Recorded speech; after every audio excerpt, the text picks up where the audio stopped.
മനുഷ്യൻ പരാജിതനാണ് എന്ന് പറഞ്ഞാൽ അവൻ തെറ്റുകുറ്റങ്ങളുടെ ലോകത്താ. അടിച്ചുപൊളിയാണ് അവന്റെ ജീവിതം, അടിച്ചു പൊളിക്കല് തന്നെ.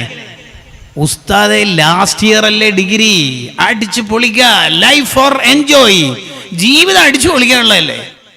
എന്തിനാ ഈ കുറെ റെസ്ട്രിക്ഷൻസ്, റൂൾസ് ആൻഡ് റെഗുലേഷൻസ്, നിയമങ്ങളൊക്കെ? അടിച്ചു പൊളിക്കല് തന്നെ. നന്നാവലൊക്കെ പിന്നെ ക്യാമ്പസ് കാലം കഴിയട്ടെ.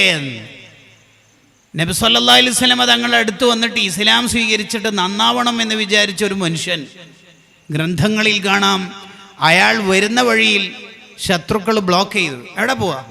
ഇസ്ലാം സ്വീകരിക്കാൻ. ഇസ്ലാം സ്വീകരിച്ചാൽ ഒരാളെ മാത്രമേ ആരാധിക്കാൻ പറ്റുള്ളൂ, അതെനിക്കറിയാം, അതുകൊണ്ട് ഞാൻ ഇസ്ലാം സ്വീകരിക്കണം. അപ്പോൾ ഇയാളോട് ഇത് പറഞ്ഞാൽ വിലപ്പോവില്ല എന്ന് മനസ്സിലായപ്പോൾ അവർ ട്രിക്ക് മാറ്റി. ഇസ്ലാം സ്വീകരിച്ചാലേ വ്യഭിചരിക്കാനൊന്നും പറ്റൂല, അതെനിക്കറിയാം, അല്ലെങ്കിൽ ഇസ്ലാം അത് പറഞ്ഞിട്ടില്ലെങ്കിൽ തന്നെ അത് ശരിയല്ലല്ലോ. ഇയാളോട് ഇപ്പം എന്തു പറയും? ഇസ്ലാം സ്വീകരിച്ചാൽ തണ്ണി അടിക്കാൻ പറ്റില്ല, കള്ളു കുടിക്കാൻ പറ്റില്ല. അങ്ങനുണ്ട്. അതെ, എന്നൊരു കാര്യം ചെയ്യാം, ഇക്കൊല്ലം ഏതായാലും കുടിച്ച് തിമിർത്താടാം. ഏതായാലും ഫൈനൽ ഇയർ അല്ലേ ഡിഗ്രി, ഉദാഹരണം. ഇക്കൊല്ലം ഏതായാലും അടിച്ചു പൊളിക്കാം. അടുത്ത കൊല്ലം ഏതാകാം, റമദാൻ തൗബയൊക്കെ ശരിയാവാന്നൊക്കെ പറയണ പോലെ അടുത്ത കൊല്ലം ശരിയാവാം. ഇയാൾ നാട്ടിലേക്ക് തിരിച്ചു പോകുന്ന വഴിയിൽ കുതിരപ്പുറത്തുനിന്ന് വീണു മരിച്ചു. നാളെ നന്നാവാം എന്ന് ചിന്തിക്കുന്നവർക്കുള്ള കഥയാണ് എന്ന് മഹത്തുക്കൾ ഈ ചരിത്രത്തെ സൂചിപ്പിക്കുന്നുണ്ട്. അതാ ഖുർആൻ പറയണത്, ഇന്നൽ ഇൻസാന ലഫീ ഖുസ്ർ, മനുഷ്യന്മാര് പരാജിതരാണ്. എത്രയാ വഅള അവർ കേൾക്കണത്? യൂട്യൂബിൽ നിന്ന് തന്നെ 5 ഉസ്താദുമാരുടെ വഅള കേട്ടാൽ അതേ യൂട്യൂബിൽ നിന്ന് തന്നെ സിനിമ കാണുക. എന്താടാ ഇവൻ കാണുന്നത്? എന്തപ്പോൾ കാണുന്നത്? ഇന്നൽ ഇൻസാന ലഫീ ഖുസ്ർ, സമയം എത്രയായി എന്ന് നോക്കാൻ ഫോൺ എടുത്തിട്ട് സമയം പോയതറിയാത്ത ഒരു കാലത്തിലൂടെ കടന്നു പോകുന്നവർ, ഇന്നൽ ഇൻസാന ലഫീ ഖുസ്ർ. ഈ ആയത്ത് നമ്മൾ കേൾക്കണം. തെറ്റുകുറ്റങ്ങൾ, ഈ തെറ്റുകുറ്റങ്ങളോട് നമ്മൾ സ്വീകരിക്കേണ്ട നിലപാടാണ് ഇനി നിങ്ങൾ കേൾക്കാൻ പോണത്. നമുക്ക് ഒരു ഹറാമായ വീഡിയോ കാണണമെന്ന് മനസ്സിൽ തോന്നുന്നുണ്ടെങ്കിൽ നമ്മുടെ മനസ്സിൽ അങ്ങനെ ഒരു തോന്നൽ, എന്ത്, ഈ കോമഡി കണ്ടാലോ, ഈ ഹറാമ് കണ്ടാലോ, ഇങ്ങനെ ഹറാമ് വീഡിയോ ചെയ്താലോ, അങ്ങനെ നമ്മൾ വിചാരിക്കേണ്ട 2-3 വിചാരങ്ങളുണ്ട്. ഒന്നാമത്തെ വിചാരം സൂറത്തുൽ ഫുർഖാൻ നമ്മളുമായി പങ്കുവെക്കുന്നു. ഈ വീഡിയോ ഓൺ ചെയ്യുന്നതിൻ്റെ തൊട്ടു മുമ്പ് നീ തന്നെ നിന്നോട് ചോദിക്കുക, അദാലിക ഖൈർ, ഈ 10 മിനിറ്റത്തെ ഹറാമായ വീഡിയോ ആണോ, അവളോട് സംവദിക്കലാണോ ഖൈർ, നല്ലത് അല്ല? അടുത്ത ഓപ്ഷൻ, അം ജന്നത്തുൽ ഖുൽദി ലതി വഉദൽ മുത്തഖൂൻ, കോടാനുകോടി കാലം അനുഭവിക്കേണ്ട സ്വർഗമാണോ നല്ലത്? നീ ഒന്ന് പറഞ്ഞിട്ട് ഉത്തരം. 10 മിനിറ്റത്തെ ചെറിയ സുഖമാണോ നല്ലത്, കോടാനുകോടി കാലം അനുഭവിക്കേണ്ട സ്വർഗമാണോ നല്ലത്? അപ്പം മുഅ്മിനായ മനുഷ്യൻ്റെ ഹൃദയത്തിൽ നിന്ന് ഉത്തരം വരും. എന്തുത്തരം വരും? കോടിക്കോടി കോടിക്കോടി കോടിക്കോടി കോടി എന്നത് 1 കോടിയോ 2 കോടിയോ 10 കോടിയോ കൊല്ലം, അങ്ങനെ കോടി കോടി കോടി എന്ന് പറഞ്ഞാലും തീരാത്ത കാലമാണ് സ്വർഗം. ഈ സ്വർഗത്തിൽ പോക്കന്നെ ഈ 5 മിനിറ്റ് 10 മിനിറ്റ് ചെലവഴിക്കുന്നതിനേക്കാൾ നല്ലത് എന്ന് മുഅ്മിനിൻ്റെ ഹൃദയം ഉത്തരം നൽകും. അപ്പോൾ പിന്നെ അത് ഓഫ് ചെയ്യും, വേണ്ട നോക്കും. ഇന്നത്തെ വഅളിൻ്റെ സദസ്സിൽ വന്ന നമ്മൾ ഓരോരുത്തരുടെയും സ്റ്റാറ്റസ് ആവേണ്ട ആയത്താ. വാട്സപ്പിന്റെ സ്റ്റാറ്റസ് അല്ല, അത് 24 മണിക്കൂർ കൊണ്ട് പോകും. ഹൃദയത്തിന്റെ സ്റ്റാറ്റസ് ആവണം. എന്ത്? എടുക്കുക ഖുർആനിന്റെ സൂറത്തുൽ ഫുർഖാൻ, കുൽ അദാലിക ഖൈറുൻ അം ജന്നത്തുൽ ഖുൽദി ലതി വഉദൽ മുത്തഖൂൻ. ഈ 10 മിനിറ്റത്തെ വീഡിയോ ആണോ, 5 മിനിറ്റ് വീഡിയോ കോൾ അവളുമായി സംവദിക്കലാണോ, അല്ല കോമഡി റീൽസുകളിൽ ജീവിക്കലാണോ നല്ലത്? ആം ജന്നത്തുൽ ഖുൽദി ലതി വഉദൽ മുത്തഖൂൻ, സ്വാലിഹീങ്ങൾക്ക് അല്ലാഹു ഓഫർ ചെയ്ത കോടാനുകൂടി കാലം കിടക്കേണ്ട സ്വർഗമാണോ ടോപ്പ് എന്ന് മോനെ നീ നിന്നോട് തന്നെ ഹൃദയത്തിലേക്കൊരു സെൽഫി എടുത്ത് ചോദിക്കൂ. ഉത്തരം മുഅ്മിനിൻ്റെ ഹൃദയത്തിൽ നിന്ന് വരും. അൽ ജന്ന, എറ്റേണൽ പാരഡൈസ്, സ്വർഗമാണ് ടോപ്പ് എന്ന് മുഅ്മിനിൻ്റെ ഉത്തരം വരും. മുനാഫിഖിൻ്റെ ഉത്തരം വരും, എന്ത് വയത് പറഞ്ഞാലും കുറച്ചൊക്കെ അടിച്ചു പൊളിക്കണം. എൻ്റെ അഭിപ്രായം അതാണ്, കുറച്ചൊക്കെ അടിച്ചു പൊളിക്കണം. ഇതിങ്ങനെ കെട്ടിപ്പോട്ട് ജീവിക്കാൻ എന്നൊക്കെ ഉണ്ടാവില്ല, കുറച്ചൊക്കെ അടിച്ചു പൊളിക്കണമെന്ന് എൻ്റെ അഭിപ്രായം മുനാഫിക്കിൻ്റെ ഹൃദയത്തിൽ നിന്ന് വരും. ഈ തിമിർത്താട്ടൊക്കെ എത്ര വരെ ഉണ്ടാകും? അപ്പോൾ ഒരു തെറ്റ് ചെയ്യണമെന്ന് തോന്നുമ്പോൾ നമ്മൾ സ്വീകരിക്കേണ്ട ഒന്നാമത്തെ നിലപാട് ഇതാണ്. എന്താ രണ്ടാമത്തെ നിലപാട്? ഈ തെറ്റ് ചെയ്തുകൊണ്ടിരിക്കുമ്പോൾ ഞാൻ മരിച്ചാലോ എന്ന വിചാരം നമുക്കുണ്ടാവണം. നമ്മുടെ പരിസരത്ത് തന്നെ എത്ര ആൾക്കാർ ഹറാമ് ചെയ്തുകൊണ്ടിരിക്കുമ്പോൾ മരിച്ച ആൾക്കാരുണ്ട്. എൻ്റെ ജില്ലയിൽ തന്നെ ഒരു ചെറുപ്പക്കാരനെ മന്ത്രിക്കാൻ വേണ്ടി ഉപ്പാപ്പ പള്ളിയിൽ ഉസ്താദിനെ സമീപിച്ചിട്ട് പറഞ്ഞു, എൻ്റെ മോന് കുറച്ച് പ്രയാസത്തിലാണ്, നിങ്ങളൊന്ന് വന്ന് മന്ത്രിക്കാവോ? ഉസ്താദിൻ്റെ വിചാരം ചെറിയ കുട്ടിയാണെന്നാ. വീട്ടിലെത്തിയേക്കുമ്പോഴേക്ക് ഡിഗ്രി പ്രായത്തിലുള്ള മോനാ. അവൻ്റെ വായിൽ നിന്നൊക്കെ ഇങ്ങനെ ഓവറായിട്ട് ഉമിനീരിങ്ങനെ പുറത്തേക്ക് വരുന്നുണ്ട്. അതത്ര നല്ലൊരു ഒരു അലാമത്ത് അടയാളമല്ല. നല്ല മരണമാണെങ്കിൽ ഒന്നിക്കിൽ നെറ്റിയിൽ നിന്ന് വിയർപ്പ് ഇങ്ങനെ വരും. അത് AC ഇട്ടാലും വരും. സ്വാലിഹീങ്ങൾ മരിക്കുമ്പോൾ നെറ്റിയിൽ നിന്ന് ഇങ്ങനെ വിയർപ്പ് പൊടിയും. വേറൊരു അടയാളം, കണ്ണിൻ്റെ ഈ മൂലയിൽ നിന്ന് വെള്ളം ഒഴുകുന്ന ഒരു ഫീലിംഗ് ഉണ്ടാവും. ഒഴുകൂല, അവിടെ വെള്ളം ഇങ്ങനെ തളം കെട്ടി നിന്നിട്ടുണ്ടാവും. അല്ലെങ്കിൽ പിന്നെ മൂക്കിൻ്റെ ദ്വാരം കുറച്ച് വീർത്ത് വരുന്ന ഒരു ഫീലിംഗ് ഉണ്ടാവും, കുറച്ച് വലിയ ദ്വാരം പോലെ തോന്നും. ഈ മൂന്നിലൊരടയാളം സ്വാലിഹീങ്ങളുടെ മരണത്തിൻ്റെ അടയാളം. കണ്ണ് പുറത്തേക്ക് തള്ളി നിന്ന് പേടിപ്പെടുത്തുന്ന രൂപമാവലും ശരീരത്തിൻ്റെ രൂപം കറുത്തുപോക്കും ഓവറായിട്ട് ഉമിനീര് വരുന്നൊന്നും അത്ര സുഖമുള്ള പരിപാടിയല്ല. ഉസ്താദിനും ഒരു ചെറിയ പേടിയായി. ഡയറക്റ്റ് കുടുംബത്തോട് പറഞ്ഞാൽ അവർക്ക് ഫീലിംഗ് ആകും എന്ന് കരുതി ഉസ്താദ് ഇൻഡയറക്റ്റ് പോയിൻ്റ് ഔട്ട് ചെയ്ത് സൂചിപ്പിച്ചു.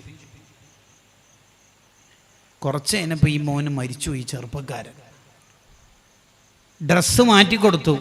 വെളുത്ത തൊലിയുള്ള പയ്യൻ്റെ ഡ്രസ്സ് മാറ്റിക്കൊടുത്തപ്പോൾ ഇവിടെ കറുത്ത വരയാ കാണുന്നത്. നോക്കുമ്പോൾ എന്താണെന്ന് മനസ്സിലാവാതെ കറുത്ത വര.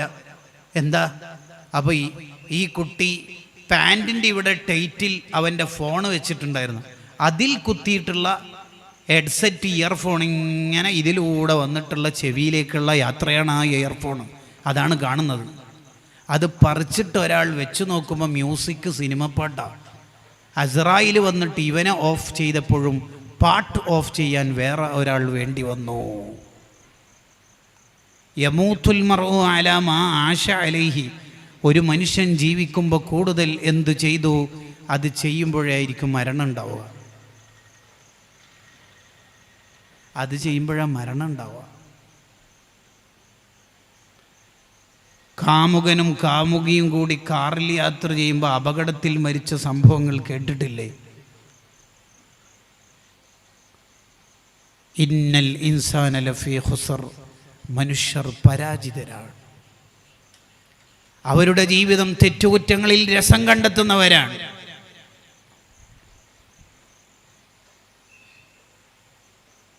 ഇബ്രാഹിമിനെ അദ്ദേഹം റളിയല്ലാഹു അൻഹുവിൻ്റെ അടുത്ത് ഒരാൾ വന്നിട്ട് പറഞ്ഞു, എനിക്ക് തെറ്റ് ചെയ്യാതെ നിവൃത്തിയില്ല, എനിക്കാവുന്നില്ല, എന്താ ഇപ്പം ചെയ്യാതെ? അതിന് ഇബ്രാഹിമിന് അദ്ദേഹം റളിയല്ലാഹു അൻഹു കൊടുത്ത മറുപടി, ചെയ്തോളി, അതിനെന്താ പ്രശ്നം, ചെയ്യട്ടെ, ഓ ചെയ്തോളി, പക്ഷെ ഒരു കണ്ടീഷൻ ഉണ്ട്. അതെന്താ? അള്ളാഹു കാണാത്ത സ്ഥലത്ത് പോയിട്ട് ചെയ്യണം. അങ്ങനെയാണെങ്കിൽ ചെയ്തോളി. എന്താ പറഞ്ഞേ? അള്ളാഹു കാണാത്ത സ്ഥലത്ത് പോയി ചെയ്തോളി എന്നാ ഓക്കെ. അങ്ങനൊരു സ്ഥലം ഉണ്ടാവോ? എന്നാ പിന്നെ വേണ്ട, വേറൊരു കണ്ടീഷൻ തരാം. അള്ളാഹുവിൻ്റെ ഫുഡും അള്ളാഹുവിൻ്റെ വെള്ളവും കഴിക്കാതെ കുടിക്കാതെ തെറ്റ് ചെയ്തോളി. അത് നടക്കോ? അതെങ്ങനെ നടക്കാൻ? ഓഹോ, അള്ളാഹിൻ്റെ വെള്ളവും ഭക്ഷണവും കഴിക്കും വേണം, അതും അള്ളാഹിൻ്റെ മുമ്പിൽ തന്നെ ചെയ്യും വേണം. അത് ഭയങ്കരമാണല്ലോ. അത് പറ്റൂല. അയാൾ നന്നാവാൻ ഈ ഉപദേശം മതിയായിരുന്നു. ശരിക്കും നമ്മളും വിചാരിക്കേണ്ട ഒരു വിചാരമാണിത്. നമ്മളുടെയും ഹൃദയത്തിൽ ഉണ്ടാവേണ്ട ഒരു വിചാരപ്പെടലാണത്. കാരണം മനുഷ്യൻ തെറ്റ് ചെയ്യുമ്പോഴുള്ള ഓപ്ഷൻസ് നിങ്ങളൊന്ന് നോക്കൂ. മനുഷ്യൻ തെറ്റ് ചെയ്യുമ്പോൾ എന്താ ഓപ്ഷൻസ് ഉള്ളത്? 2 ഓപ്ഷൻസാണ്. ഈ ഫോണിൽ നിന്ന് തെറ്റ് ചെയ്യുമ്പോൾ 2 ഓപ്ഷൻസ്. എന്താ ഓപ്ഷൻസ്? ഒന്നുകിൽ ഈ ഫോണിലൂടെ ചെയ്യുന്ന തെറ്റ് അള്ളാഹ് കാണുന്നുണ്ട് എന്ന് ചെയ്യുന്ന നമുക്ക് തന്നെ അറിയാം, അതാണ് ഒന്നാമത്തെ ഓപ്ഷൻ. അല്ലെങ്കിൽ പിന്നെ അടുത്ത ഓപ്ഷൻ, ഈ ചെയ്യുന്ന തെറ്റ് അള്ളാഹ് കാണുന്നില്ല എന്നാണ് നമ്മൾ വിചാരിക്കുന്നത്, അതാണ് രണ്ടാമത്തെ ഓപ്ഷൻ. ഈ 2 ഓപ്ഷൻസിനെയും ഒന്ന് വിശദീകരിച്ച് നോക്കിയേ. ഒന്നാമത്തത്, ഞാൻ ഈ ഫോണിലൂടെ കാണുന്ന തെറ്റ് അള്ളാഹ് കാണുന്നുണ്ട് നമുക്കറിയാം, എന്നിട്ടും തെറ്റ് ചെയ്യുന്നതാണെങ്കിൽ അത് ധിക്കാരാണ്. കാരണം എന്തുകൊണ്ട്? അള്ളാഹ് കണ്ടാലെന്നാ അള്ളാഹ് കണ്ടാലെന്നാ ലൈഫ് അടിച്ചു പൊളിയാണല്ലേ, പിന്നെ അള്ളാഹ് കണ്ടാലെന്നാ, അതാണ് മൂപ്പരുടെ വിചാരം. അല്ലെങ്കിൽ പിന്നെ വേറൊരു ഓപ്ഷൻ ഉള്ളത്, അള്ളാഹ് കാണുന്നില്ല എന്നാ മൂപ്പര് വിചാരിക്കുന്നത്. അള്ളാഹ് കാണുന്നുണ്ട് എന്ന് മനസ്സിൽ തോന്നിയിട്ട് തെറ്റ് ചെയ്താൽ ധിക്കാരം. അള്ളാഹ് കാണുന്നില്ല എന്നാ മൂപ്പരെ മനസ്സിലെ വിചാരം. എന്നാലോ അയാളെ മനസ്സിൽ എന്താ തോന്നുന്നേ? അള്ളാഹ് കാണുന്നില്ല. അതെന്താ? ലൈറ്റ് ഓഫ് ആക്കിയിട്ടുണ്ടല്ലോ, വാതിലടച്ചിട്ടുണ്ട്, കുറ്റിവിട്ടിന്, ലോക്കും ആക്കിന്, പിന്നെ എൻ്റെ മൊബൈൽ നമ്പർ ലോക്ക് ഉണ്ട്, പിന്നെ എൻ്റെ ഫിംഗർ പ്രിൻ്റ് ഉണ്ട്, പിന്നെ കണ്ട വീഡിയോസ് മൊത്തം ഞാൻ ഡിലീറ്റ് ആക്കുന്നുണ്ട്, നെറ്റ് ഹിസ്റ്ററി ക്ലിയർ ആക്കുന്നുണ്ട്. എങ്ങനെ അള്ളാഹ് കാണല്? അതൊരു തരം കുഫറാണ്, കുഫർ. കാരണം അന്ധനായ അള്ളാഹുവിലായി എൻ്റെ വിശ്വാസം. മോനെ എത്ര വയസ്സായി? 17. മദ്രസ പഠിച്ചിരുന്നോ? കുറച്ച് കാലം. എത്ര കാലം? 6ാം ക്ലാസ് വരെ. അത്രേ ഉള്ളൂ അല്ലേ? 2ാം ക്ലാസ്സിൽ നിന്ന് പഠിച്ച ഒരു പാട്ട് ഉസ്താദ് അങ്ങോട്ട് പാടിയാൽ കിട്ടോ? ഓർമ്മ ഉണ്ടായിക്കൊള്ളുന്നില്ല. ഉസ്താദ് പാടിയ എല്ലാം കാണും അല്ലാഹ്, പിന്നെ ഓർമ്മയില്ല എന്ന് പറയും. പാടെ ഏതായാലും എല്ലാം കാണും അല്ലാഹു, ബാക്കി എല്ലാം കേൾക്കും അല്ലാഹു. അന്ന് മോനിക്ക് എത്ര വയസ്സായിരുന്നു? 7. ഇപ്പം എത്ര? 17. ഒന്നും കൂടി പാടിയ എല്ലാം കാണും അല്ലാഹ്. അന്ന് അള്ളാഹ്ക്ക് കാഴ്ചയുണ്ടായിരുന്നു അല്ലേ? ഇപ്പം 10 കൊല്ലം നമുക്ക് കാഴ്ച പോയോ? പിന്നെ എന്തിനാണ് നീ വാതിലടച്ചത്? തെറ്റ് ചെയ്യുമ്പോൾ കാണാതിരിക്കാൻ. ആര് കാണാതിരിക്കാൻ? ഉപ്പ, ഉമ്മ, ഉസ്താദ്, ഏട്ടൻ, ഭാര്യ, ഭർത്താവ്. അല്ലയോ? നീ എന്തിനാ ഡിലീറ്റ് ആക്കിയത്? അള്ളാഹ് കാണാതിരിക്കാൻ. ആ ചോദ്യം നമ്മളോട് തന്നെ ചോദിച്ചാൽ തീരാവുന്ന കേസേ ഉള്ളൂ. ഇന്നൽ ഇൻസാന ലഫീ ഖുസ്ർ. എന്നാൽ വിശദീകരണങ്ങളുടെ ലോകത്തേക്ക് പോകാൻ നേരമില്ലെന്ന് വിചാരിച്ച് കുറച്ചുകൂടി വേഗത വർദ്ധിപ്പിച്ച് എൻ്റെ പ്രഭാഷണത്തിൻ്റെ കണ്ടൻറ്റിൻ്റെ കോർ ഭാഗം മാത്രം പൂർത്തിയാക്കുന്നു. എന്നാൽ എല്ലാവരും പരാജിതരാണെന്ന് പറയലല്ല ഖുർആനിൻ്റെ ലക്ഷ്യം. മറിച്ച് ഇല്ലല്ലദീന ആമനു കൊണ്ട് തുടങ്ങുന്നത് 4 ഗുണങ്ങളുള്ളവർ വിജയിച്ചവരാണ്. ഏതാണ് 4 ഗുണങ്ങൾ? ഇല്ലല്ലദീന ആമനു. 1, ശരിയായ വിശ്വാസം ഉണ്ടാവണം. മുഅ്മിനാണെന്നുള്ളത് അക്ഷരങ്ങൾ കൊണ്ട് തെളിയിക്കപ്പെടേണ്ടതല്ല, വിശ്വാസമാണ് പ്രധാനം. ഒരു മുഅ്മിൻ അയാളുടെ കർമ്മങ്ങളെക്കാൾ പ്രധാന പാർട്ടായിട്ട് കാണണം അയാളുടെ ഈമാൻ.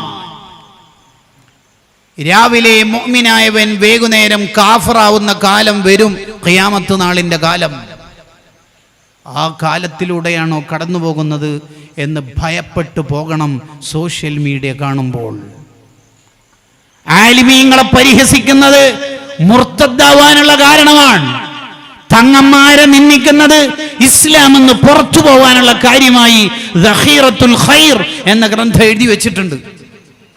തങ്ങന്മാരെ വിലയില്ല, ആലിമീങ്ങളെ ചെറുതാക്കുക, ഔലിയാക്കളെ കളിയാക്കുക, ഇതാണ് ബിദ്അത്തുകാരുടെ ഒന്നാമത്തെ അജണ്ട. അവരാണ് കേരളത്തിൽ ആലിമീങ്ങളുടെ വില കുറച്ചു കൊണ്ടുവന്നത്. അത് ഗ്രൂപ്പ് ഉണ്ടാക്കിയിട്ടും ഇല്ലാതായാലും ഒരൊറ്റ ആലിമിനെ നമ്മൾ ജീവിതത്തിൽ കുറ്റം പറയാൻ പാടില്ല. അത് മദ്രസയിലെ പഠിപ്പിക്കണ ഉസ്താദായാലും നമ്മളെ നാട്ടിലെ മുഅല്ലിമാണെങ്കിലും പള്ളിയിലെ ഉസ്താദാണെങ്കിലും ആലിം തന്നെ. ചില ആൾക്കാരുണ്ട് വാളു പറയുന്ന ഉസ്താദിനെയും, എന്നെ അല്ല പറയണം കേട്ടോ, വലിയ ഉസ്താദുമാരെയും തങ്ങന്മാരെയൊക്കെ ഭയങ്കര ആദരവ് തന്നെ. അതതു നാട്ടിലെ ഉസ്താദുമാർക്ക് ഒരു വിലയുണ്ടാവില്ല. അത് ശരിയായ നിലപാടല്ല. ഒരൊറ്റ ആലിമിനെ, കാരണം ഇൽമിന്റെ അഹ്ലുകാരുടെ പ്രത്യേകത എന്താണെന്നറിയോ? അവർ അമ്പിയാക്കട അനന്തര സ്വത്ത് കൈകാര്യം ചെയ്യുന്നവരാ. പണം എന്നുള്ളത് നബിമാരുടെ അനന്തര സ്വത്തല്ല, ഫറോവമാരുടെ അനന്തര സ്വത്താ. പണം ഉണ്ടാവുക എന്നുള്ളത് അള്ളാഹുവിൻ്റെ ഇഷ്ടത്തിൻ്റെ കാരണമൊന്നുമല്ല. ഇഷ്ടമുള്ളവർക്കും പണം കൊടുക്കും, ഇഷ്ടമില്ലാത്തവർക്കും പണം കൊടുക്കും. ഇഷ്ടാനിഷ്ടങ്ങളുടെ മാനദണ്ഡങ്ങളല്ല പണം എന്നുള്ളത്. അതേസമയത്ത് മയ്യുറിദില്ലാഹു ഖൈറൻ, അള്ളാഹു ഒരാളെ നന്നാക്കാൻ നന്മ ഉദ്ദേശിച്ചാൽ യുഫഖിഹു ഫിദ്ദീൻ, ഇൽമ അള്ളാഹു നൽകും. അതുകൊണ്ടാണ് മഹാന്മാർ എഴുതി വെച്ചത് വായു ഷൈഇൻ അഫ്ളലു മിൻ ത്വലബിൽ ഇൽം, ഇൽമ നേടുന്നതിനേക്കാൾ പവറുള്ള ഒരു സംഗതി ലോകത്ത് എന്തിനാ ഉള്ളത് എന്ന് സയ്യിദുന അഹ്മദ് ബിൻ ഹംബൽ റളിയല്ലാഹു അൻഹു. അപ്പം പ്രമാണിമാരും പണമുള്ളവരൊക്കെ വിചാരിക്കേണ്ടത് എൻ്റെ 4 മക്കളിൽ ഒരു ബുദ്ധിയുള്ള മോനെ ആലിമാക്കണം എന്നാണ്. ഒരാലിമായ മോൻ കൈപിടിച്ച് സ്വർഗത്തിലെത്തുന്ന പോലെ എത്തിക്കണത് പോലെ ഒരാലിമായ മോൻ, ഒരു ഹാഫിളായ മോൻ കൈപിടിച്ച് നമ്മളെ സ്വർഗത്തിലേക്ക് എത്തിക്കുന്നത് പോലെ ഉമ്മ ഉപ്പ ഒരു എൻജിനീയർക്കും കഴിയൂല, ഒരു BDS Pharm D MLT ayurvedic MBBS ഒരാൾക്കും കഴിയൂല. ആലിം തന്നെ. ആഖിറത്തിലെ ആലിമീങ്ങൾ ഇങ്ങനെ സ്വർഗത്തിലേക്ക് പോകാൻ ഒരുങ്ങുമ്പോൾ അള്ളാഹു ചോദിക്കും, എവിടെ പോവാ? സ്വർഗത്തിലോ? നിങ്ങൾ പെട്ടെന്ന് പോണത്, ഇഷ്ടപ്പെട്ടവരെയൊക്കെ സ്വർഗത്തിലേക്ക് കയറ്റിയിട്ട് പോയാൽ പോരെ. അങ്ങനെ ഒരു മോന് നമുക്ക് വേണ്ടേ? വേണം. നമ്മളൊക്കെ ഇന്ന് മഗ്‌രിബ് ഇശാ നിസ്കരിച്ചില്ലേ? പ്രായപൂർത്തിയായ കാലം മുതൽ ശരിയാവണ്ണം നിസ്കരിക്കാറില്ലേ? ഇങ്ങനെ കോടിക്കണക്കിന് മുസ്ലിമീങ്ങളുടെ നിസ്കാരം കിട്ടുന്ന ഒരു മനുഷ്യൻ ഉണ്ട്, ഒരു മഹാൻ. ആരാ? ആ മഹാന്റെ പേരാ ഇമാമുന ശാഫിഈ റളിയല്ലാഹു അൻഹു. ഈ ഷാഫി ഇമാമിന്റെ അടക്കം കൂലി കിട്ടുന്നുണ്ട് ഒരാൾക്ക്. ആരാ? ഷാഫി ഇമാമിന്റെ ഉമ്മാക്ക്. ഷാഫി ഇമാമിന്റെ ഉമ്മ, ഷാഫി ഇമാം റഹിമഹുള്ളയുടെ ചെറിയ പ്രായത്തിലെ ഉപ്പ നഷ്ടപ്പെട്ടു പോയ മോനെ, വനശഫി ഹിജിരി ഉമ്മിഹി യതീമൻ, യതീമായ മോനെ അടിപൊളിയാക്കി വളർത്തി ആലിമാക്കിയത് ഈ ഉമ്മാന്റെ ക്രെഡിറ്റാണ്. ഷാഫി ഇമാമിന്റെ അടക്കം കൂലി കിട്ടണ ഉമ്മ ചിത്രത്തിലൊന്നുമില്ല. നിങ്ങൾക്ക് ആർക്കും അറിയാം ഷാഫി ഇമാമിന്റെ ഉമ്മാന്റെ പേരും നാടും വീടും ഇല്ല. പക്ഷേ ഷാഫി ഇമാമിൻ്റെ ഉമ്മ ചിത്രത്തിലില്ലെങ്കിലും ചരിത്രത്തിൻ്റെ ഭാഗമാണ്. എന്തേ കാരണം? ദാരിദ്ര്യത്തിൻ്റെ തീച്ചൂളയിലും എൻ്റെ മോനെ പണത്തിൻ്റെ ഹുങ്ക് കൊണ്ട് കുബേരനാക്കണമെന്ന് ചിന്തിക്കാതെ ആലിമാക്കണമെന്ന് വിചാരിച്ചു. ഈ മോന് പഠിച്ച് വളർന്ന് വലുതാകുന്ന ഒരു കാലം എന്ന് പറഞ്ഞാൽ ഷാഫി ഇമാമിന് എഴുതാൻ ആ കാലത്തെ പേപ്പറിൻ്റെ പേനയുടെ സംവിധാനങ്ങളില്ലാത്തത് കൊണ്ട് കശാപ്പ് ശാലയിൽ പോയിട്ട് അറവ് മൃഗത്തിൻ്റെ എല്ലെടുത്തു വന്ന് ഈ എല്ലിൻ്റെ മേലെ ഇൽമ എഴുതി വെച്ചിട്ട് ഒരു റൂം മുഴുവൻ എല്ലുകളായിരുന്നു എന്നാ ഷാഫി ഇമാമിൻ്റെ വീട്ടിൽ. നിങ്ങൾ ആലോചിച്ച് നോക്കിയേ. ഫീസ് കൊടുക്കാൻ വകയില്ലാത്തത് കൊണ്ട് ദർസിൻ്റെ പുറത്തിരുന്നിട്ട് ഇൽമ കേട്ട മോനാ ഇമാം ഷാഫി റളിയല്ലാഹു അൻഹു. ഇമാം മാലിക് റളിയല്ലാഹു അൻഹുവിൻ്റെ ദർസിൽ വളരെ ബേക്കിലിരിക്കുമ്പോൾ മാലിക് ഇമാം ഒരു ദിവസം വറമക്കഹുൽ ഇമാം മാലിക് റളിയല്ലാഹു അൻഹു ഇങ്ങനെ നോക്കി. എന്താ കുട്ടി ഇങ്ങനെ കളിക്കുകയാണല്ലോ, വലത് കൈയുടെ വിരൽ കൊണ്ട് ഇടത് കൈയുടെ പുറം ഭാഗത്ത് ഇങ്ങനെ എഴുതുകയാണല്ലോ, ഹദീസിൻ്റെ ക്ലാസ്സിലാണോ കളിക്കണത്? 17-18 ഹദീസ് എടുത്തിട്ട് ഇമാം മാലിക് റളിയല്ലാഹു അൻഹു ദർസ് നിർത്തി. എന്നിട്ട് എല്ലാവരോടും പോയപ്പോൾ എല്ലാവരും പോകാൻ പറഞ്ഞു. എല്ലാവരും പോയി. കുട്ടിനാ വാ, മോൻ്റെ പേരെന്താ, നാടെവിടെ? ഹദീസിൻ്റെ ക്ലാസ്സല്ലേ, കളിക്കുക. അപ്പോൾ ഈ ചെറിയ മോൻ്റെ വർത്തമാനം, ഞാൻ കളിക്കല്ലോ സാർ. പിന്നെ എന്താ, ഞാൻ കണ്ടല്ലോ അത് എഴുതാൻ സംവിധാനങ്ങളില്ല, പേപ്പറില്ല, പേനയില്ല, ഒന്നുമില്ല. അപ്പം പിന്നെ ഉസ്താദ് പറഞ്ഞത് ഒരു ഓർമ്മയ്ക്ക് വേണ്ടി ഞാൻ എൻ്റെ കൈ കൊണ്ട് ഇങ്ങനെ എഴുതി വെക്കുകയാണ്. അല്ലാ, അങ്ങനെയായിരുന്നു മോനിക്ക് അങ്ങനെ എഴുതി വെച്ചാൽ മോനിക്ക് ഓർമ്മ ഉണ്ടാവോ? ഉസ്താദ് 18 ഹദീസല്ലേ ഇന്ന് ക്ലാസ്സിൽ പറഞ്ഞത്? അതെ. ഉസ്താദിൻ്റെ ഉസ്താദ് അവരുടെ ഉസ്താദ് അങ്ങനെയുള്ള എല്ലാ സനദും അടക്കം ഞാൻ ഹദീസ് പറഞ്ഞു തരട്ടെ? അതെ, തുടങ്ങും. ഹദ്ദസന ഉസ്താദി മാലിക് അൻ നാഫി അൻ ഇബ്നു ഉമർ അൻ നബി സല്ലല്ലാഹു അലൈഹി വസല്ലം ഖാൽ. 18 പറഞ്ഞപ്പോൾ ഇമാം മാലിക് റളിയല്ലാഹു എൻ്റെ കണ്ണ് നിറഞ്ഞു. എൻ്റെ മോനെ എന്ന് പറഞ്ഞൊരു ദുആ, ആ ദുആ എൻ്റെ ഫലം വലിയ ആലിമായി. ആലിമു ഖുറൈശിൻ യംലഉ തിബാഖൽ അർളി ഇൽമാ, ലോകത്ത് മുഴുവനും വിവരങ്ങളുടെ അറിവിന്റെ രേണുക്കളെ പകർന്നു കൊടുക്കുന്ന ലോകറിയപ്പെട്ട പണ്ഡിതനായി. അങ്ങനെ വലിയ ആലിമായപ്പോൾ ആരെങ്കിലുമൊക്കെ ഹദിയ കൊടുക്കുമല്ലോ. അങ്ങനെ കിട്ടിയ 100 ദിർഹമായിട്ട് വീട്ടിലേക്ക് വരുമ്പോൾ ഉമ്മ വീടിൻ്റെ വാതിലൂടെ പുറത്തേക്ക് മുഖമിട്ട് നോക്കുമ്പോൾ മോൻ്റെ കയ്യിൽ എന്തോ പണസഞ്ചി. മോൻ ആന്താ പണം? അതെന്തിനാ? വീട്ടിൽ നിന്ന് പോകുമ്പോൾ വെറും കൈയോടെയല്ലേ പോയത്, പിന്നെ എന്താ കുറേ പണമൊക്കെ എടുത്ത് വരുന്നത്? അതാർക്കെങ്കിലും പാവപ്പെട്ടവർക്ക് കൊടുത്തിട്ട് വെറും കൈയോടെ വന്നാൽ മതി, പോയ പോലെ തന്നെ വന്നാൽ മതി. ഉമ്മ മോളെ കെട്ടിക്കണ സമയത്ത് നമ്മുടെ വിചാരം പുതിയാപ്പിള കുഴപ്പമില്ല, ജർമ്മൻ കമ്പനിയിലാ ജോലി, 1 lakh above സാലറി അല്ലേ. എന്ത് കിട്ടും ആഖിറത്തിൽ? എന്ത് കിട്ടും എന്നാ വിചാരിക്കണത്? അക്കൗണ്ടിൻ്റെയും കാറിൻ്റെയും പറപ്പിൻ്റെയും ഹുങ്കിൽ നമുക്ക് എന്ത് കിട്ടും എന്നാ വിചാരിക്കണത്? ഒരു മോൻ സ്വർഗത്തിലെ ഇൻവെസ്റ്റ്മെന്റ് ആയിട്ട് നമുക്കുണ്ടാവണം. സ്വർഗവാതിലിൽ വെൽക്കം ബാനറുമായി കാത്തിരിക്കുന്ന ഒരു മോനെ നമുക്ക് കിട്ടണം. അതിനു വേണ്ടത് കുൻ ആലിമാ, നീ ഒരു ആലിമാവണം, അല്ലെങ്കിൽ ഒരു മുത്തഅല്ലിമാവണം, അല്ലെങ്കിൽ ഇൽമിനെ സ്നേഹിക്കുന്ന ആളാവണം, ഇൽമ കേൾക്കുന്നവനാവണം. വലാ തകുൻ ഖാമിസ ഐ വലാ തകുൻ മുബ്തദിഅ, നീ ഒരു പുത്തൻവാദിയാവരുത്. 6ാം ക്ലാസ്സിൽ നിന്ന് മദ്രസ ഒഴിവായി, പിന്നെ കുറച്ച് ഗൂഗിൾ ഉസ്താദിനോടും വെബ്സൈറ്റിൽ നിന്നും പഠിച്ചിട്ടാ പിന്നെ വിവരദോഷികളായി ഖത്തറിലേക്ക് പോകുമ്പോൾ ചെല്ലിയ ബദർ മൗലിദ് തിരിച്ചു വരുമ്പോൾ ഷിർക്കായി മാറുന്നത്. അതെങ്ങനെ മോനെ? പോകുമ്പോൾ ചെല്ലിയ ബദർ മൗലിദ് ഖത്തറിൽ നിന്ന് തിരിച്ചു വരുമ്പോൾ എങ്ങനെയാണ് ഷിർക്കാവണത്? ദോഹ ഇൻ്റർനാഷണൽ എയർപോർട്ടിൽ നിന്ന് ജിബിരിയിലുമായി നടത്തിയ കൂടിക്കാഴ്ചയിൽ മൗലിദ് കഴിക്കൽ ഷിർക്കാണെന്ന് ബോധ്യപ്പെട്ടു അല്ലേ? എന്തുകൊണ്ടാണ് നമ്മളെ പിള്ളേർ ബിദ്അത്തിലേക്ക് പോണത്? മതവിദ്യാഭ്യാസത്തിൻ്റെ കുറവാണ്.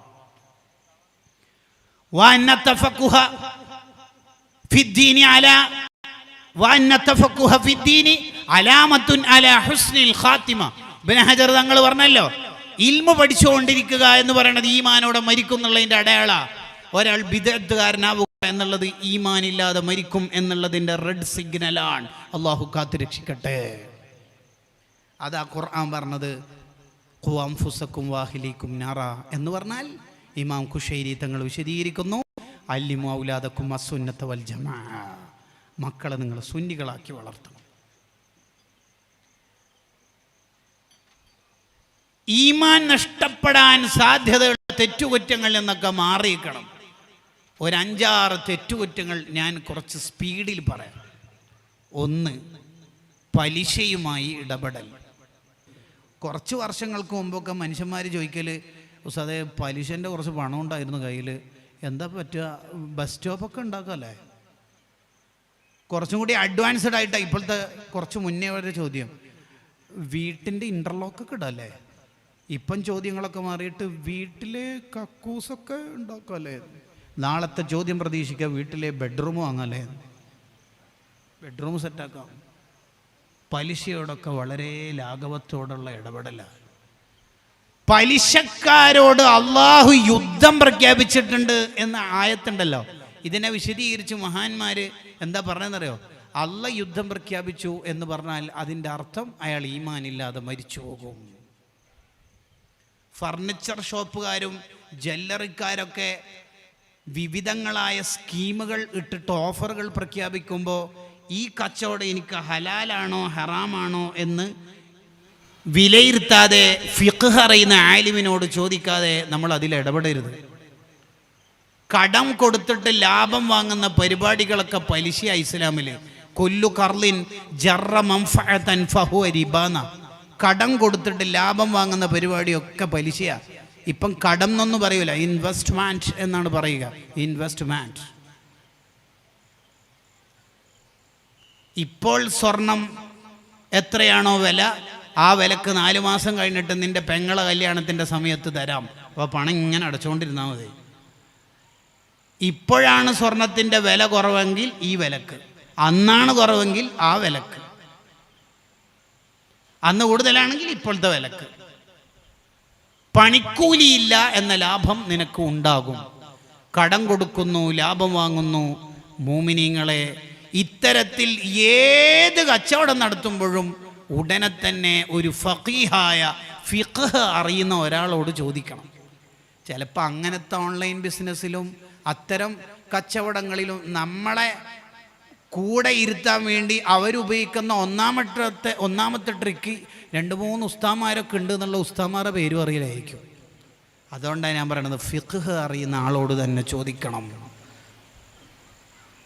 ഫസ്അലു അഹ്ല ദിക്രി ഇൻ കുന്തും ലാ തഅലമൂൻ. അറിവാളന്മാരോട് ചോദിക്കണം.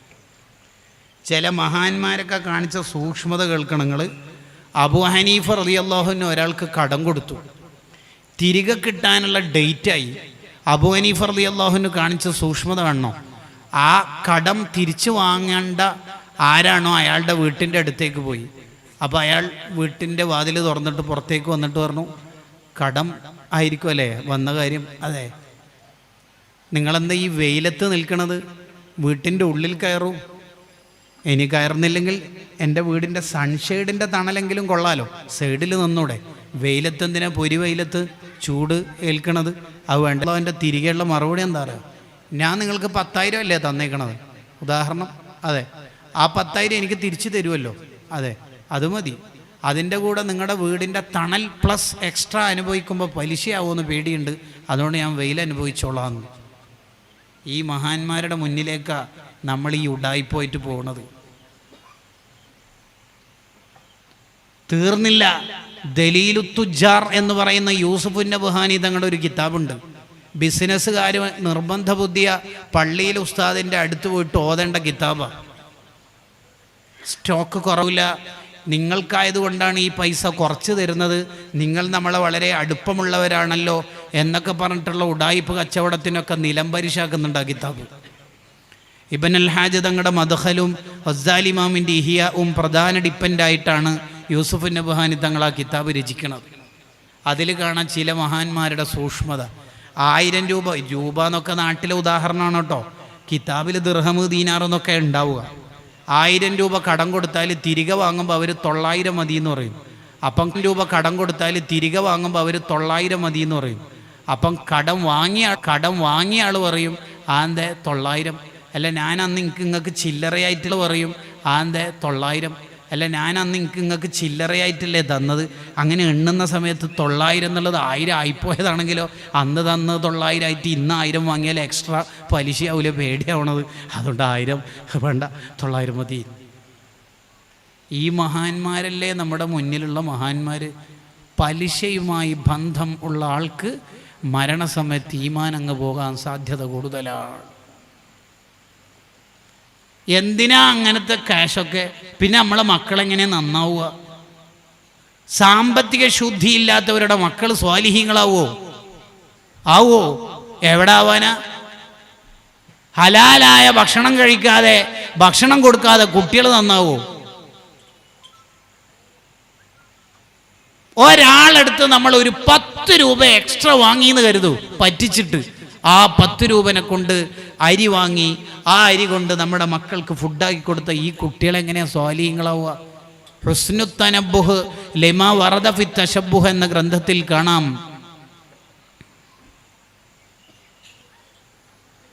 ഭാര്യക്ക് കല്യാണ സമയത്ത് കൊടുക്കണം മഹറും പിന്നീട് ചെലവിന് കൊടുക്കണ പണവും പ്യുർ ഹലാലാണെങ്കിൽ ആ ദമ്പതികൾക്ക് ജനിക്കുന്ന മക്കൾ സ്വാലിഹീങ്ങളാണ്.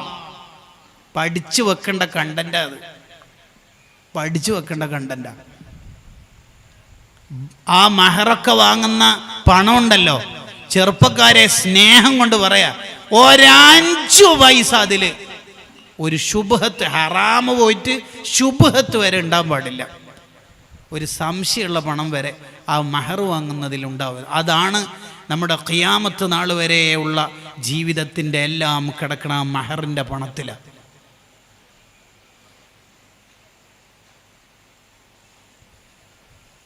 അതുകൊണ്ട് അബൂ ദുജാന റളിയല്ലാഹു അൻഹു സുബഹി നിസ്കാരം കഴിഞ്ഞ ഉടനെ വേഗം ഇറങ്ങണത്. എന്തേ? അപ്പുറത്തെ വീട്ടിലെ ഈന്തപ്പന മരത്തിൽ നിന്ന് കാറ്റടിച്ചാൽ ഈത്തപ്പഴം എൻ്റെ വീട്ടിൽ വന്ന് വീഴും, എൻ്റെ വീട്ടിലെ പറമ്പിലങ്ങ് വീഴും, വിശന്നിട്ടുറങ്ങി എൻ്റെ മക്കൾ അത് തിന്നുപോയാലോ എന്ന് പേടിച്ചിട്ട്. ഇങ്ങനെയാ മക്കളെ വളർത്തേണ്ടത്. എന്നാൽ ആ മക്കൾ സ്വാലിഹീങ്ങളാവുക. കണ്ടെടുത്തൊന്നും കേട്ടെടുത്തൊന്നും തിന്നാനൊന്നും മക്കളെ അനുവദിക്കരുത്. ഹലാല് കഴിക്കണം. പലിശ ഉണ്ടാവരുത്. ഈമാൻ നഷ്ടപ്പെടാൻ സാധ്യതയുള്ള രണ്ടാമത്തെ തെറ്റാണ് നേരത്തെ സൂചിപ്പിച്ചത്, ഔലിയാക്കളോട് വെറുപ്പുണ്ടാവുക. അതാണ് ബിദഅത്തുകാരുടെ ഒന്നാമത്തെ രോഗം. അവരുടെ പ്രഭാഷണങ്ങളൊക്കെ കേട്ടിട്ടുണ്ടോ? എന്ത് മുഹീദ്ദീൻ ഷെയ്ഖ് റിഫായി ഷെയ്ഖൊക്കെ നമ്മളും അള്ളാഹുവിൻ്റെ അടിമകളാണ്, അവരും അള്ളാഹുവിൻ്റെ അടിമകളാണ്, വി ആർ ഈക്വൽ എന്നുള്ള നിലപാട് അവർക്ക്. കേരള നദ്വത്തുൽ മുജാഹിദീൻ എന്ന് പറഞ്ഞാൽ KNM മുജാഹിദുകാരുടെ ജുമുഅ ഖുത്ബ എന്ന പുസ്തകത്തിൽ നിങ്ങൾ വായിച്ചിട്ടുണ്ടോ എന്നറിയില്ല. കേരളത്തിലുള്ള മുസ്ലിയാക്കന്മാർ ദീനിൽ തെളിവല്ലാത്തതുപോലെ സ്വഹാബത്തും ദീനിൽ തെളിവല്ല എന്ന് എഴുതി വെച്ചവരാണവർ. സ്വഹാബത്ത് ദീനിൽ തെളിവല്ലെങ്കിൽ പിന്നെ എങ്ങനെ ഇവിടെ ദീനുണ്ടാവുക?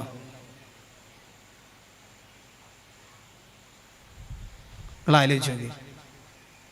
ഒരു സുന്നിയായ മനുഷ്യനും അസുന്നിയായ മനുഷ്യനും തമ്മിൽ കുറേ കാലത്തിന് ശേഷം കണ്ടുമുട്ടി എന്ന് കരുതുക. 68-70 വയസ്സിൽ എന്തൊക്കെ ഉണ്ടട ഫൈസലെ വിശേഷങ്ങൾ? നല്ല തന്നെ അൽഹംദുലില്ലാ. നിന്റെ വിശേഷം എന്താ അഹമ്മദേ? അങ്ങനെ പോകുന്നു. അപ്പോൾ സുന്നിയായ മനുഷ്യൻ അഹമ്മദ് എന്ന മോന് പറയാ, ആ പ്രായമുള്ള ആൾ പറയാ, കുറേ സ്വലാത്തു ദിക്റൊക്കെ കൊണ്ട് അങ്ങനെ പോകുന്നു, എന്നാലും പേടിയാണ്. നീ എങ്ങനെ കുറേ സ്വലാത്തു ദിക്റൊക്കെ എന്ന് പറയണത്? ഞാൻ എവിടെ പോയാലും അസ്സലാത്തു അലൻ നബി വസ്സലാമു അലർ റസൂൽ, സ്വലാത്തല്ലേ? ആ ശരിയല്ലേ. പിന്നെ സ്വലാത്തുണ്ടോ? പറയാൻ്റെ യാ റബ്ബി സ്വല്ലി അലൻ നബി മുഹമ്മദി മുൻജിൽ ഖലായിഖി മിൻ ജഹന്നമ ഫീ ഗദി. കണ്ടോ? ഇനി അയാൾ ഏത് സുന്നിയാണെങ്കിലും സ്വലാത്തുന്നല നൂരിൽ വുജൂദി വ ആലിഹി, മഹ്ലറത്തുൽ ബദരി ഉണ്ടാവും, മജ്ലിസുൻ നൂർ ഉണ്ടാവും, സ്വലാത്തോടെ സ്വലാത്തല്ലേ. ഓ സ്വലാ. പിന്നെ ദിക്റുണ്ട് എന്ന് പറഞ്ഞത് എല്ലാ ദിവസവും യാദൽ ജലാലി വല്ലിക്റാം അമിത്ന അലാ അഊദു ബികലിമാത്തില്ലാഹി താം ബിസ്മില്ലാഹില്ലദി ലാ യദുറു അഫ്ളലദ് ദിക്ർ ഫലം അന്നഹു. ഓ അങ്ങനെ ഉണ്ടല്ലേ, ശരിയാണ്.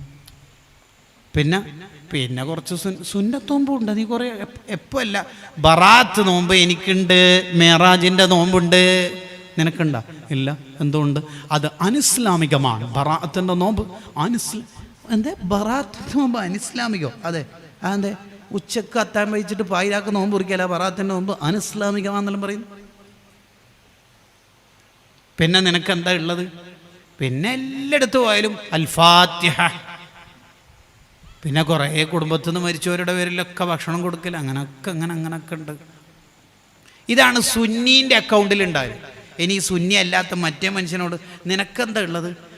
ഞാൻ പരമാവധി ആളെ കാഫറാണ് ഷിർക്കാണ് കുഫറാണ്, അതന്നെ എൻ്റെ അടുത്തുള്ളൂ. വേറെന്താ പരടുത്തുണ്ടാവുക? വേറെന്തുണ്ടാ? ഇനി ചങ്ങായിമാർ രണ്ടാളും മരിച്ചെന്ന് വിചാരിച്ചോ,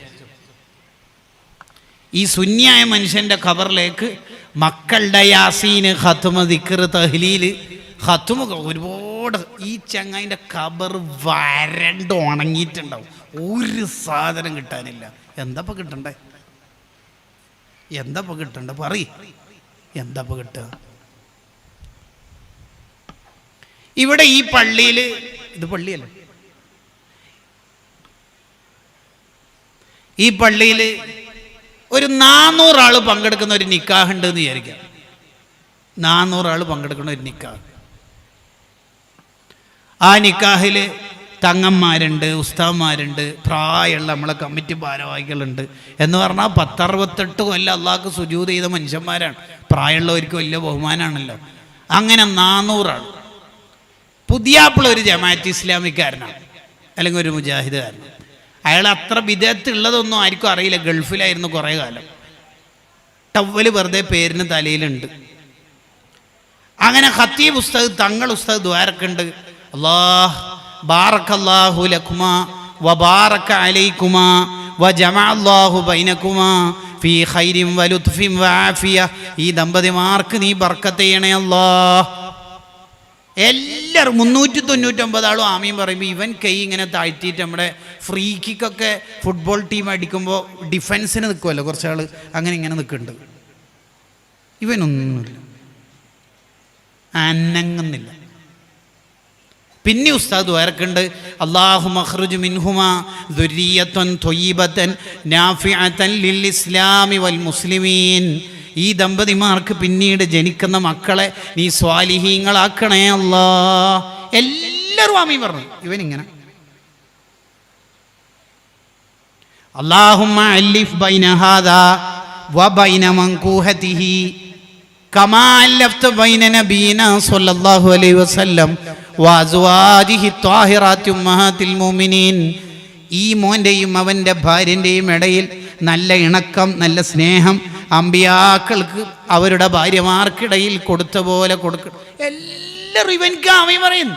ഇവൻ മിണ്ടണില്ല. പുറത്ത് പോയിട്ട് കാപ്പി അണ്ടിപ്പരിപ്പ് സമൂസ തിന്നുമ്പോൾ ഇവനോട് രണ്ട് സുഹൃത്തുക്കൾ ചോദിച്ച്, എല്ലാവരും നീ എന്തടി കളിക്കുന്നു? എന്തേ 399 ആൾ ഉസ്താദ് അടക്കം 400 ആൾ നിനക്ക് ദ്വാരക്കുമ്പോൾ എല്ലാവരും ആമീൻ പറയുമ്പോൾ നീ എന്താ ആമീൻ പറയാൻ? അപ്പോൾ എൻ്റെ മറുപടി, ഞാൻ വേറെ തന്നെ ഒരു പ്രത്യാശാസ്ത്രത്തിൻ്റെ ആളാണ്. ഞാൻ അള്ളാഹുവിനോട് ഡയറക്റ്റ് ചോദിച്ചോളാം, എനിക്കാരുടെയും ആവശ്യമില്ല. ഇവൻ എന്താ വിളിക്കേണ്ടതെന്ന് നിങ്ങൾ തന്നെ തീരുമാനിച്ചു. എനിക്കറിയില്ല. തീർന്നിട്ടില്ല. ഇച്ചങ്കായി ഗൾഫിലേക്ക് തിരിച്ചുപോയി. നിക്കാവ് മാത്രം കഴിഞ്ഞ് തിരിച്ചുപോയി. കുറച്ച് മാസം കഴിഞ്ഞ് അവൻ്റെ വാങ്ങാനും മരിച്ചുപോയി എന്ന് വിചാരിക്കാം. അപ്പോൾ അവൻ്റെ ഫാമിലി മൊത്തം നാട്ടിലേക്ക് വന്നു. ഇവനും ഇവൻ്റെ ഉപ്പയും ഉമ്മയും എല്ലാവരും കൂടി. ആ ആക്സിഡൻ്റായ മുഖം കാണുമ്പോൾ തന്നെ പോസ്റ്റ്മോർട്ടം ചെയ്തിട്ട് കാണാൻ കഴിയുന്നില്ല, കരച്ചിൽ വരുന്നു. അപ്പോൾ ഇവരുടെ കുടുംബത്തിൽ ഇവൻ്റെ ഒരു അനിയത്തിയുണ്ട്, ചെറിയൊരു മോള്. ഇത് കണ്ടിട്ട് ഒറ്റ കരച്ചിൽ. ഉപ്പാപ്പ മിനിനാന്ന് വരെ ബോട്ടിൽ ഫോം വിളിച്ചിട്ട് പറഞ്ഞതാണ്, മോള് ഫാത്തി വരുമ്പോൾ ഉപ്പാപ്പക്ക് എന്താ കൊണ്ടുവരിക, ഇപ്പം ഇത് ഉപ്പാപ്പ മരിച്ചിട്ട്. അങ്ങനെ കരയല്ല മോളെ, കരയല്ല. അല്ലാഹു രക്ഷ. പിന്നെ ആ കുട്ടി, അല്ലാ എൻ്റെ ഉപ്പാപ്പാക്ക് നീ എൻ്റെ ഉപ്പാപ്പാക്ക് നീ സ്വർറ അത് സാരം. അപ്പോൾ ഉപ്പാപ്പാക്ക് സ്വർഗം കൊടുക്കണേന്ന് ഈ 6ാം ക്ലാസ്സിലെ ഫാത്തിക്കുട്ടി ദ്വാരക്കുന്നു. പക്ഷെ സ്വർണ്ണെത്തുമ്പോൾക്ക് ഈ ഏട്ടനും ഉപ്പയും കൂടി ഓരോ തൊടമ്മലും ഒരു നുള്ള്. മരിച്ചവർക്ക് ദ്വാരക്കാൻ പാടില്ല എന്നറിയില്ലേ?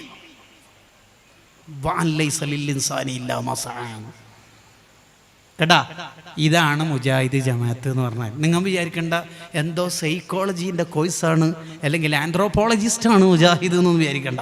മരിച്ചോർക്ക് ദ്വാരക്കൂല, സമൂഹത്തോട് കമ്മിറ്റ്മെൻ്റ് ഉണ്ടാവില്ല. തീർന്നിട്ടില്ല. എപ്പോഴും റസൂലുള്ളാഹിൻ്റെ എതിരെ ഇവരുണ്ടാവുള്ളൂ. മുത്തുനബി സാധാരണക്കാരൻ, നബി തങ്ങളുടെ ജന്മദിനം ആഘോഷിക്കാൻ പാടില്ല, തങ്ങളെ കുടുംബത്തിൽ തങ്ങന്മാർക്ക് ഒരു ബഹുമാനവും. അവിടുത്തെ മൗലിദ് കഴിക്കാൻ പറ്റൂല, നബി തങ്ങളുടെ ഉപ്പിയുമ്മിയും നരകത്തിൽ, നബി തങ്ങളുടെ റൗള സിയാറത്ത് ചെയ്യൽ ഹറാം, ആ യാത്രയിൽ ജമ്മും കാസറാക്കൽ ഹറാം, നബി തങ്ങളെ സഹായത്തിന് വിളിക്കൽ ഷിർക്ക്, നബി തങ്ങളുടെ മൗലിദ് കഴിക്കൽ കടുത്ത തെറ്റ്, അതിന് ചീരണ വിതരണം ചെയ്യൽ ഹറാം. മോൻ്റെ ബർത്ത്ഡേ ആഘോഷിക്കൽ വെരി ഗുഡ്, മോക്കതായ സുന്നത്ത്. എപ്പോഴും റസൂലുള്ളാഹിന്റെ എതിരെ ഉണ്ടാവുള്ളൂ. എപ്പോഴും നിങ്ങൾ നോക്കിയോ, പഠിച്ചാൽ മതി. ഇതെന്തിനാ ഞാൻ ഇത്ര ഡീറ്റെയിൽഡ് ആയിട്ട് പറയണത്? ഇല്ലല്ലദീന ആമനു, ഈമാൻ ശരിയാവാത്തവൻ്റെ ഇബാദത്ത് അല്ലാഹ്ക്ക് വേണ്ട.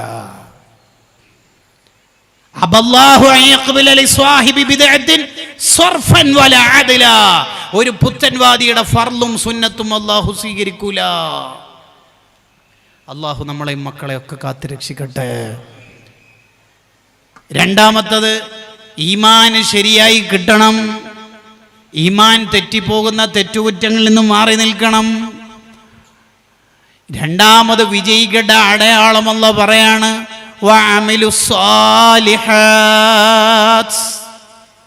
നന്മകൾ ജീവിതത്തിൽ ഉണ്ടാവണം. അത് ഭയങ്കര പ്രയോഗ. ഉഡായിപ്പിലൂടെ ഒന്നും സ്വർഗത്തിൽ അങ്ങനെ ചുളിവിലൂടെ പോകാനൊന്നും കഴിയില്ല. അങ്ങനെ കെയ്മടക്ക് കൊടുത്തിട്ട് അപ്പരിപാടിയൊന്നും അവിടെ ഇല്ല. ഒന്നും അവിടെ നടക്കൂല. ഈ സുന്നത്തുസ്കാരൊക്കെ എത്ര കാലം നമ്മ വയസ്സന്മാർക്ക് വിട്ടുകൊടുക്കല്? എത്ര കാല?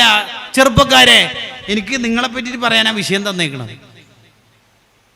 നമ്മൾ എത്ര കാല വിത്തറുസ്കാരും മുഅക്കദായ സുന്നത്തുസ്കാരൊക്കെ ഉപ്പാപ്പക്കും മാമക്കും വിട്ടുകൊടുക്കല്? എത്ര കാലം? നമ്മളെ നാട്ടിൽ ഈ തെങ്ങുണ്ടല്ലോ, ഏറ്റവും കൂടുതൽ തേങ്ങ തരുത്ത അതിൻ്റെ യുവത്വ കാലത്താണ്. പശു ഏറ്റവും കൂടുതൽ പാല് തരുത്ത അതിൻ്റെ യുവത്വ കാലത്താണ്. നാട്ടിലെ പള്ളിയിൽ സുബീക്ക് കൂടുതലുള്ളത് വയസ്സന്മാരാണ്.